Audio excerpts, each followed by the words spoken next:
Book Snapshot. Hey everyone, and welcome to Book Snapshot.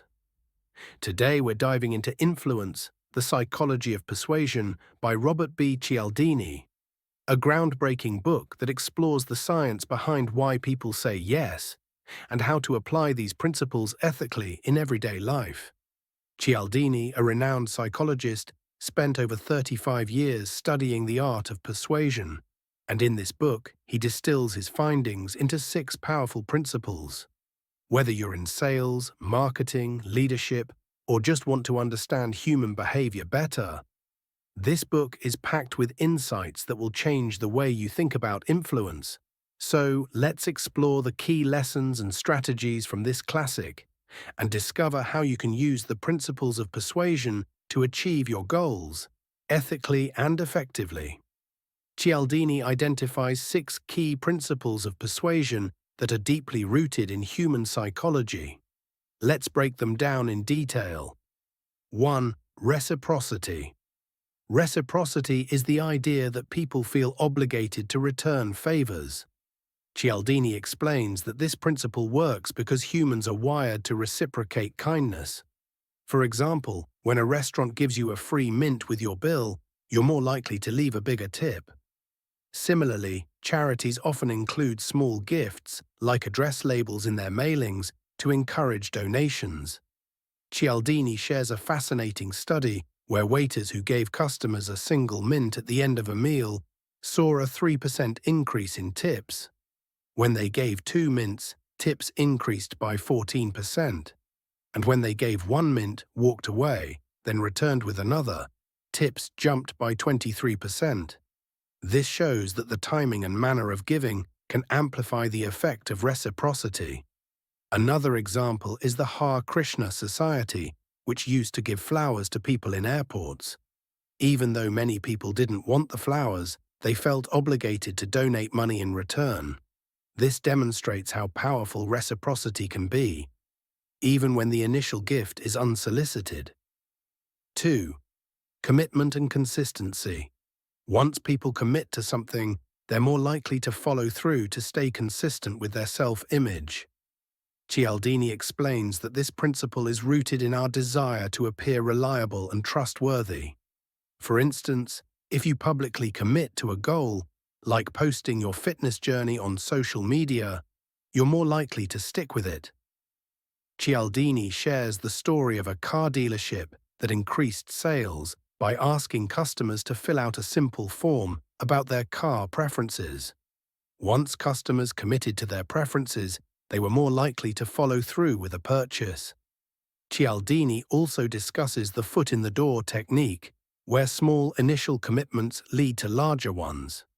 For example, if someone agrees to put a small sign in their yard supporting a cause, they're more likely to agree to a larger request later, like donating money. Another example is the lowball technique, where a salesperson offers a product at a low price to secure a commitment, then later reveals additional costs. Because the customer has already committed, they're more likely to follow through, even if the deal becomes less favorable. 3. Social proof. People look to others to determine what's correct or acceptable. This is why testimonials, reviews, and social media likes are so powerful. Cialdini shares examples like laugh tracks in TV shows, which make jokes seem funnier because others are laughing. He also discusses how social proof can lead to dangerous behaviors, like the bystander effect, where people are less likely to help in an emergency if others are present. One striking example is the suicide contagion phenomenon, where highly publicized suicides lead to an increase in copycat suicides. This shows how powerful social proof can be, even in tragic situations. Cialdini also talks about how restaurants use social proof by placing fake lines outside to make the place seem popular. Similarly, marketers use phrases like best-selling or most popular to influence consumer behavior. Authority. People tend to obey authority figures, even when it goes against their own judgment. Cialdini discusses the famous Milgram experiment, where participants administered what they believed were painful electric shocks simply because an authority figure told them to. He also shares real-world examples, like how doctors' recommendations are often followed without question, even when they're wrong. Cialdini emphasizes the importance of establishing your own authority by demonstrating expertise and credibility. For example, wearing a uniform or displaying credentials can increase your influence, even in non-professional settings. Cialdini shares the story of a study where people were more likely to follow a jaywalker if they were wearing a suit rather than casual clothing. 5. Liking. We're more likely to be influenced by people we like.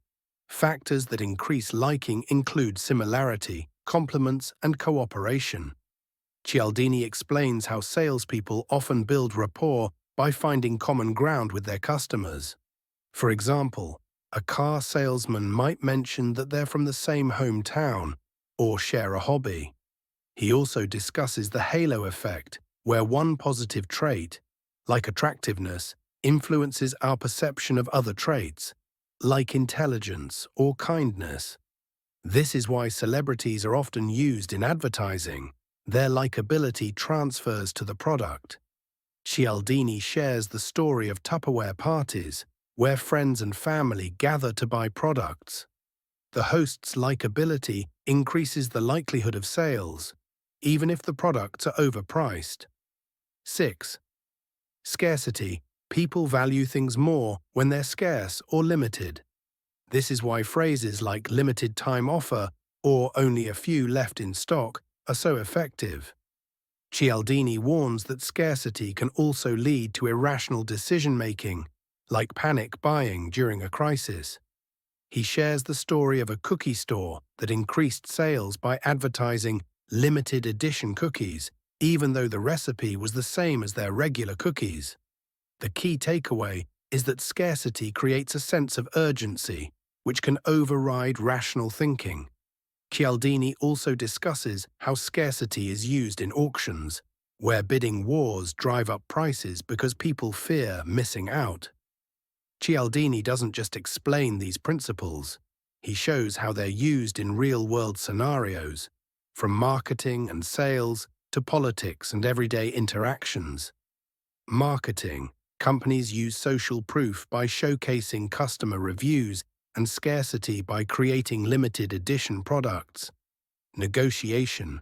Negotiators use reciprocity by offering concessions and commitment by getting the other party to agree to small requests first.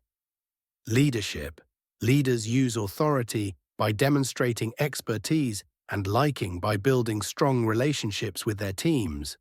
Cialdini also emphasizes the importance of using these principles ethically. He warns against manipulation and encourages readers to use persuasion to create win-win situations. So how can you apply the principles of influence to your own life? Here are a few actionable steps. Use reciprocity. Offer value first, whether it's a free resource, a kind gesture, or helpful advice. Leverage commitment. Get people to make small commitments that align with their values, and they'll be more likely to follow through. Harness social proof. Use testimonials, case studies, or statistics to show that others have benefited from your product or idea. Establish authority. Demonstrate your expertise and credibility to gain trust and influence. Build liking. Find common ground, give genuine compliments, and work collaboratively to build rapport. Create scarcity. Highlight the unique benefits of your offer and emphasize its limited availability. So, what's the big takeaway from influence? The psychology of persuasion. Understanding the psychology behind why people say yes can help you become more effective in your personal and professional life. By applying Cialdini's 6 principles ethically, you can build stronger relationships, make better decisions, and achieve your goals. If you're ready to master the art of persuasion, this book is a must-read. And if you've already read it, I'd love to hear your thoughts in the comments below. Which principle resonated with you the most? Before you go, don't forget to smash that like button if you found this video helpful, and subscribe to the channel for more book summaries, psychology insights, and self-improvement tips. Hit the notification bell so you never miss an update. Thanks for watching, and remember, the most ethical way to influence others is to help them achieve their goals while achieving yours. See you in the next video.